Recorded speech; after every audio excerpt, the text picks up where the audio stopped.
Grégoire Favet.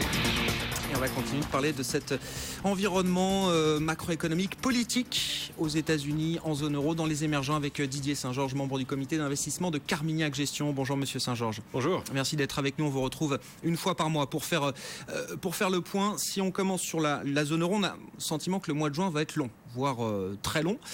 Est-ce que vous avez quand même le sentiment que la réponse qui est en train de se préparer, on a plusieurs éléments qui commencent à fuiter, donc sur une union bancaire, on a le sentiment que là, il y a peut-être un saut qualitatif qui est sur le point d'être fait. Est-ce que cette réponse qui pourrait être apportée serait de nature différente des réponses précédentes et serait peut-être plus nourrissante pour les marchés, les investisseurs ? J'ai un petit peu de mal à être optimiste sur le sujet et j'entendais l'interlocuteur précédent. Je souhaite vraiment bonne chance à ceux qui essaient de faire du trading à court terme sur les marchés en ce moment. Je pense que c'est pas bon pour l'estomac. J'ai l'impression que l'analyse reste à peu près la même et on arrive, quand on fait cette analyse, à la conclusion que le 27 ou 28 juin, il est assez improbable que d'un seul coup tous les problèmes soient résolus. Le problème de déficit des paiements courants, qui est le problème clé lié au problème de compétitivité, on va pas le résoudre d'ici là. Le problème de sous-capitalisation du secteur bancaire, on va pas le résoudre non plus en un mois. Et puis il reste le problème de capacité de se financer des pays. On voit l'Espagne qui prétend pouvoir continuer de se financer, c'est de plus en plus cher. Alors ça, c'est tout un ajustement fiscal de réduction des dépenses publiques, et ça, même chose, ça va prendre beaucoup de temps. Donc notre analyse, vous le savez, on en a parlé plusieurs fois depuis le début de l'année, c'est d'espérer, en tout cas quand on est européen, que les pouvoirs publics comme la Banque Centrale Européenne, éventuellement quelques pays comme l'Allemagne, arrivent à donner suffisamment de temps aux pays pour faire leurs ajustements, de telle manière que ces pays soient encouragés à le faire. Et donc on peut espérer que fin juin, de nouveau, un petit peu de temps sera donné pour ces pays à ce qu'ils fassent leurs ajustements. Ça sera loin d'être une solution globale. Ouais, on a quand même Est-ce que vous avez le sentiment, alors si on prend le reste, on a le scénario qu'on redoutait, qu'on attendait, qu'on craignait, c'est-à-dire une contamination peu à peu au reste du monde. La situation économique en zone euro qui s'enlise commence à toucher les États-Unis, toucher les émergents. Est-ce que c'est déjà l'analyse que vous faites et est-ce que vous êtes surpris par la rapidité ou non de cette contagion ? Présenter les choses sous la forme d'une contagion, je ne suis pas sûr que ça capture toute la réalité. Les chiffres mauvais des États-Unis qu'on a eu la fin de la semaine dernière, c'est pas tant une contagion qu'un ralentissement du consommateur américain. Et d'ailleurs, c'était un des sujets qu'on avait anticipé ensemble il y a 3 mois et qui finalement se produit. Donc c'est plutôt le contre-coup des restructurations très en profondeur qui ont eu lieu aux États-Unis, les entreprises qui ont rationalisé leur bilan, réduit leurs effectifs, réduit les salaires. Et donc forcément, la conclusion, c'est que le revenu disponible aux États-Unis ne croît plus et donc la consommation commence à baisser. Et le chômage lui-même en pâtit. Ça, c'est une problématique qui n'est pas une problématique de contagion. Donc c'est quelque chose qu'on craignait. C'était une des raisons pour lesquelles nous, on s'était positionné de manière très, très prudente. On peut imaginer que dès lors que les investisseurs, le marché, n'auront plus cette illusion que les États-Unis sont capables d'avoir une croissance de 2,5-3% tirée par la consommation, alors même que les revenus ne croissent plus, à partir de là, on peut penser que les marchés vont trouver un équilibre à peu près correct.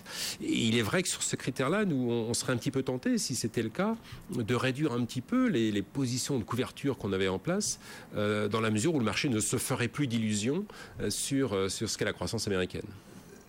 Très concrètement, est-ce que ça s'applique également à la zone euro ? Est-ce que vous avez le sentiment aujourd'hui que le marché intègre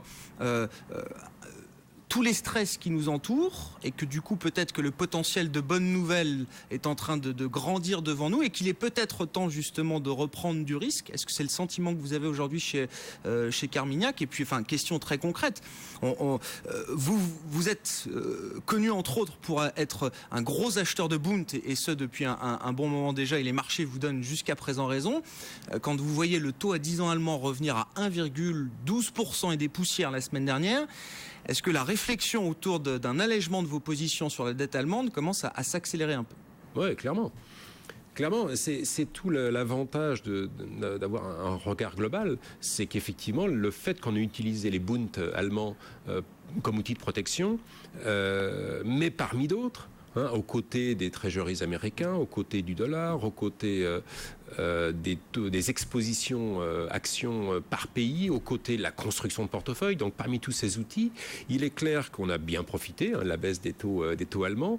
Je me souviens encore quand ils étaient à 2% et qu'on entendait la remarque en disant quand même 2%, c'est... Ils étaient les premiers à vous la faire, mais bien sûr. Voilà. Et donc c'est vrai qu'au niveau actuel, il y a peut-être mieux à faire que de continuer à être très exposé à la baisse des taux allemands. Et donc ça fait partie des outils de gestion du risque sur lesquels on est en train de refaire quelques rééquilibrages pour plutôt en favoriser d'autres. Mais c'est de la gestion, je dirais, à l'intérieur d'une tendance. Le point clé, c'est ce qu'on discutait il y a 2 minutes, c'est bien être lucide sur les tendances de moyen terme. Et là-dessus, on construit les portefeuilles. Je regardais il y a quelques jours la performance de nos fonds sur les 5 premiers mois de l'année, qui est honorable. Eh bien, cette performance, elle est davantage due à la construction de portefeuilles qu'aux gestions des couvertures. La clé, c'est vraiment de se dire, est-ce que cette crise européenne est en train de faire dérailler le monde entier ? Et auquel cas, il y a une espèce de corrélation, tout va dans le même sens, ou y a-t-il, avec une gestion globale, possibilité d'aller chercher des moteurs de performance sans être complètement hypnotisé par la crise européenne ? Et pour l'instant, c'est notre sentiment. C'est notre sentiment, c'est-à-dire qu'il y a toujours la possibilité de générer de la performance en se couvrant des risques de marché de manière relativement tactique, mais en continuant de manière stratégique à être positionné sur la consommation en Chine, sur les exportations technologiques aux États-Unis, etc. Ce ne sont pas les couvertures qui font la performance. Ça y contribue peut-être à hauteur du tiers depuis le début de l'année, pas plus.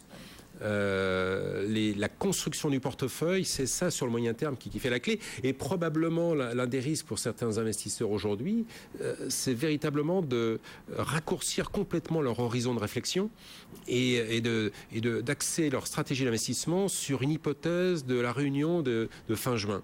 Et je pense que ça, c'est une approche assez dangereuse. Juste un mot peut-être aussi au passage sur le 10 ans français. Alors, vous avez aussi, c'était presque une forme de coup marketing, mais il y avait eu dans une plaquette de Carmignac, voilà, fonds sans OAT, OAT free.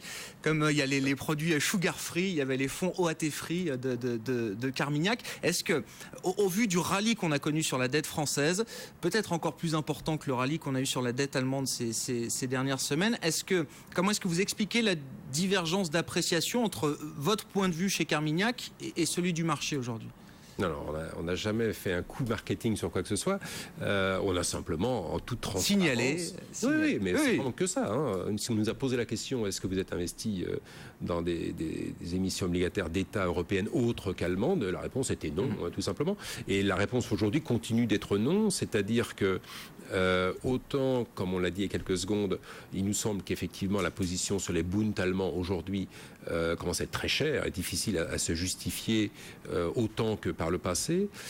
Pour autant, il y a mieux à faire dans une gestion globale qu'à être rémunéré de 0,5% sur 10 ans sur des OAT françaises. Donc c'est pas une défiance du tout, c'est simplement que sur une gestion globale, le rapport risque-performance n'est pas particulièrement attrayant sur les OAT. C'est simplement ça. Mais vous avez été surpris par le mouvement de marché sur l'OAT. C'est quoi ? C'est un épiphénomène, une parenthèse, ou est-ce qu'il y a quelque chose de fondamental selon vous ? Non, on n'a pas une vision négative sur les OAT, donc qu'il y ait un rebond de court terme, grand bien lui fasse. On a simplement, de notre avis, des opportunités d'investissement qui sont plus lisibles. Ce que vous citez, c'est l'illustration exacte de ce que je citais avant, à savoir avoir tendance à être très impressionné, essayer de trouver une justification à un mouvement de marché, alors que vous êtes sur des phénomènes avec peu de liquidité, des marchés qui sont des transferts de liquidité, et donc dont on explique beaucoup les mouvements, non pas par les fondamentaux économiques, mais par des sentiments des sentiments de marché.